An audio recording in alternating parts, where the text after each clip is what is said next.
Hi guys, holistic chef Laura Lee Goldberg here in Nashville, Tennessee, and I am so excited to be doing this Feedfeed takeover. Big thanks to the Feedfeed for having me, and today I'm going to show y'all how to make this amazing Paleo Fudge recipe that couldn't be easier, but it does use a candy thermometer, which I know can be a little bit intimidating, so we are going to demystify it and put it together.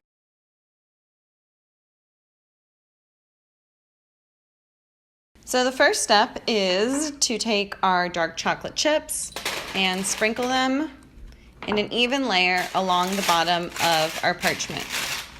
It does not have to be perfect. You just kind of want to spread them out because these are the yummy little bits that you're going to get when you bite into this chocolate bar. And we'll leave a few inches overhanging the sides just in case when we pour our fudge in, it kind of pulls some of the paper in.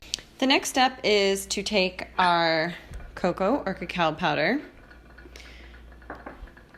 and this bowl goes a-rockin', and our almonds, and add it to a small food processor. You could use maybe a small 4 to 6 cup or a high-powered blender. You wouldn't want to use a larger food processor because it wouldn't actually grind them.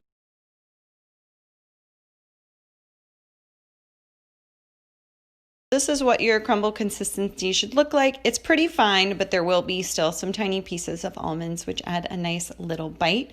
And now you're just gonna set this aside and we're bringing the candy thermometer into the mix. So I just want to point out, you could use any nut or seed of choice. You don't have to use almonds. You could use pecans, walnuts, or if you have a tree nut allergy or you want to send these to school with your kiddos, then you could use sunflower seeds or pumpkin seeds or something. Apologies for the French bulldog noises. If y'all hear some background noise, that would be our two little dragons right here.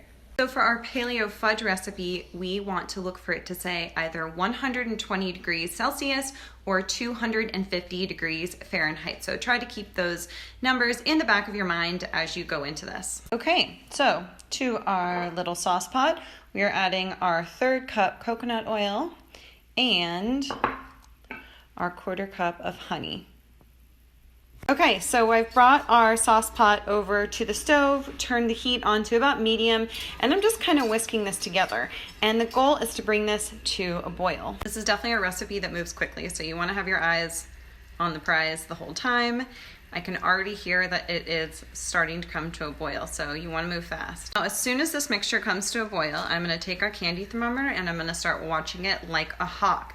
So I won't be able to film while I'm watching this, but as soon as it gets to either 250 degrees F or 120 degrees C, I'm gonna take it off the heat. I underestimated my Instagramming skills because I think I can multitask this. So we're getting closer, we're being patient, and I'm gonna show y'all right when I pull it off. It is off the stove, looking hot, and now I'm gonna add in my 1/2 teaspoon of vanilla and our cacao and almond mixture. Whisking everything together so it's nice and creamy. And then I am going to carefully pour this in an even layer over my chocolate chips.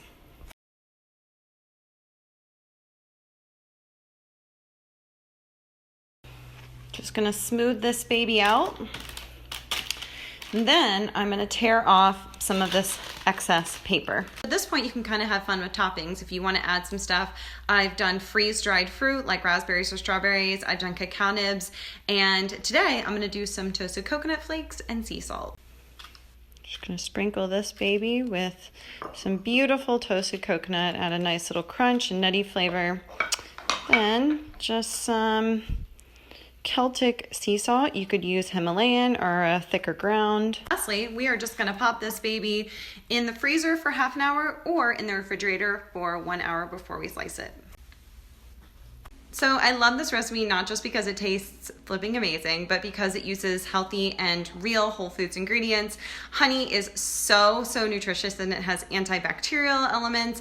Coconut oil is an amazing healthy fat. Both cocoa powder and cacao powder are high in antioxidants, and you know everything that goes into it. So if you have a sweet tooth like me and you eat chocolate every day, like me, this is going to be a great option for you. That time, our fudge is nice and solid. You can take it out of the loaf pan and it's time to slice. Here is our finished product. Look how amazing these little bars of Paleo Fudge look. You can see the almonds and that little chocolate layer in the bottom, and it will just melt in your mouth with a nice little chew. These are absolutely incredible. So that is it. Thank you so much for watching. I hope you all enjoyed the video, and I hope you'll give this a try.